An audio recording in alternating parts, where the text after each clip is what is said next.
think sometimes people have an impression of Britain, when it comes to the theatre, of it being slightly elitist, slightly snobbish, perhaps sort of Shakespeare. But it's not at all, you know. It actually, it's incredibly accessible.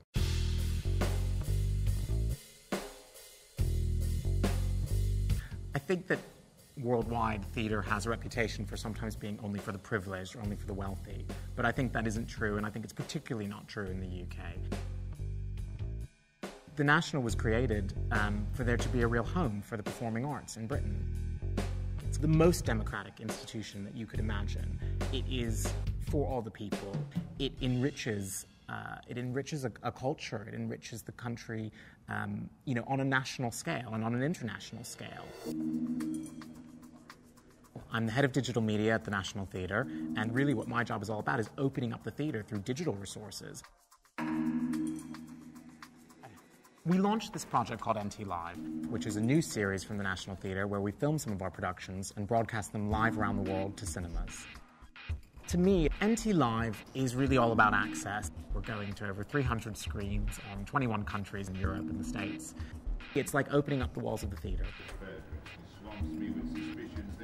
We started with a French classical tragedy called Phèdre. We had no idea how it was going to fare with audiences. We had no idea how we were going to feel about it artistically. It was a huge creative risk, but it's paid off. It was so exciting to see the emails coming back from Estonia, Iceland, New York, Kansas, you know, really such a huge range, and all of them really grateful, just grateful to be able to experience this work. And it was surprisingly moving. I mean, we were always excited about the possibility of it, but I don't think we realized that it would have such an impact, and that also that people would feel so connected. 50,000 people came to see Phèdre worldwide, and it's as if 50,000 people were in Littleton Theatre that night at the National in London.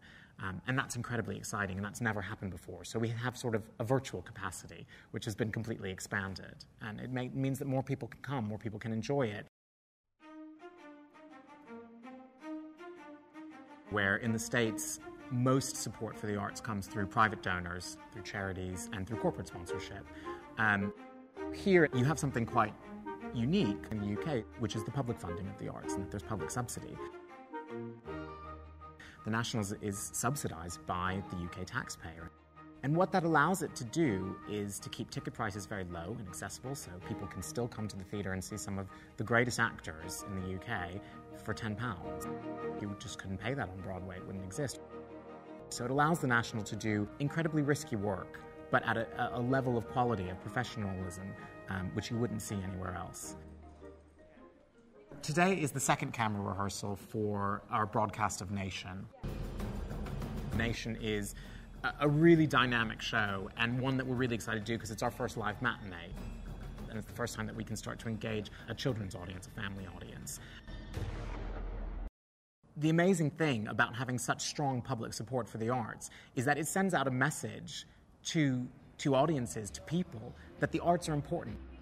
The US doesn't have a national theatre, so there are lots of places, I would argue, in America where it doesn't reach all the people. And the fact that the UK has this building which sits right in the heart of London, on the South Bank, where millions of people are walking by, there's a real sense of this theatre being a hub. And I think it stands as a kind of symbol to what the arts means in this country, that the arts is for everyone, supported by all the people, and that it's an incredibly important activity which enriches the life of everyone in this country.